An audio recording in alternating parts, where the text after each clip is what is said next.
हमारे साथ इमरान खान की बहन नौरीन खान मौजूद हैं। इस वक्त इमरान खान खुद उनके भांजे हसन न्याजी और उनकी दो बहनें जेल में हैं और इस वक्त उनकी फैमिली कैसे ये वक्त गुजार रही है। मैडम ये बताइएगा कि कहा जाता है कि इमरान खान ने अगर सियासत करनी है और कारकुनों को सड़कों पर लेके आना तो वो अपने दो बेटों को भी लेके आए पाकिस्तान, लेकिन इस वक्त उनकी आधी फैमिली जेल में है, क्या कहेंगे? नहीं, कौन कोई पेश करना है यहाँ? हमने जेलें भरने के लिए तो हम नहीं निकले हैं, हम तो एक मकसद के लिए निकले हैं और उसमें बहुत बड़ा मकसद था। पहले खान साहब को, अब तो मेरा ख्याल है, मेरा तो इस वक्त मकसद समझ आते कि हम खान साहब का जो नज़रिया है उसके ऊपर उससे आगे लेके चलें और खान साहब को जेल से निकालें। मेरी बहनें तो बग़ैर वजह के जेल में गई हैं, उनको भी बाहर न करें और बाकी इस मुल्क के लिए करें। खान साहब कौन सा अपनी ज़ात के लिए करते? बेटों को क्यों लेकर आए?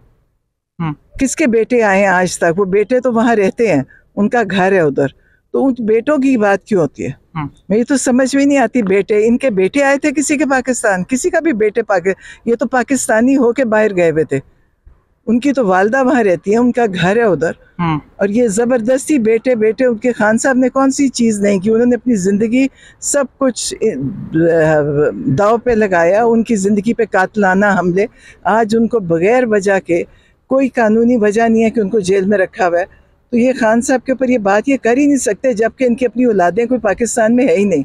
अच्छा, अलीमा और अज़मा इस वक्त जेल में हैं, तो आप फाइट कर रही हैं, आपका बेटा भी जेल में है, भाई भी जेल में है, कैसे गुजर रहे हैं वक्त? कुछ नहीं, बड़ा अच्छा गुजर रहा है। हमें पहले भी था। देखिए, ये चीज़ें जिस मिशन पे निकले हुए हैं उसमें मुश्किलात तो हैं और खान साहब खुद भी काट रहे हैं और बाकी सब, मगर हम भी, मुझे तो कोई मुश्किल इसलिए नहीं लग रही। जिस मकसद पे हैं, अल्लाह वो मकसद पूरा करेगा इंशाअल्लाह, क्योंकि जो ये चाहते हैं वो अभी तक हासिल नहीं कर सके। इसका मतलब है इनके बहुत फ्रस्ट्रेशन है, इनकी तकलीफ़ है, ये वहाँ नहीं पहुँच सक रहे जहाँ ये पहुँचना चाहते हैं। अच्छा, ये कहा जा रहा है कि इमरान खान से मुलाकात ना होने के पीछे कुछ ये भी इंकशाफ कर रहे हैं कि उनकी जान को ख़तरा है या उनको कुछ जान को खतरा तो आपने देखा कितनी दफ़ा हो चुका है। ये तो हर चीज़ कर चुके हैं, उनके ऊपर आजमा चुके हैं, लेकिन इनको ये नहीं पता था कि ज़िंदगी अल्लाह के हाथ में है। ये इनको नहीं पता था।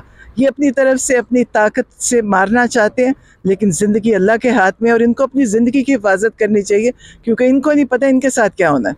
आखिरी बता दें कि कल आप मिली हैं, 2 दिन का मज़ीद रिमांड हुआ है अज़मा का और अलीमा खान साहिबा का, क्या उनके जज्बात थे? क्या अल्हम्दुलिल्लाह ठीक, बड़ी मजबूत हैं और होंगी भी, क्योंकि जो चोर होता है या गुनाहगार होता है या खताकार, तो उनको मसला होता है, उनका तो कोई कसूर नहीं है। वो तो खड़ी थी और उन पे इन्होंने ऐसे इल्ज़ाम लगाए हैं कि बल्कि उनको और बेगुनाह साबित कर दिया।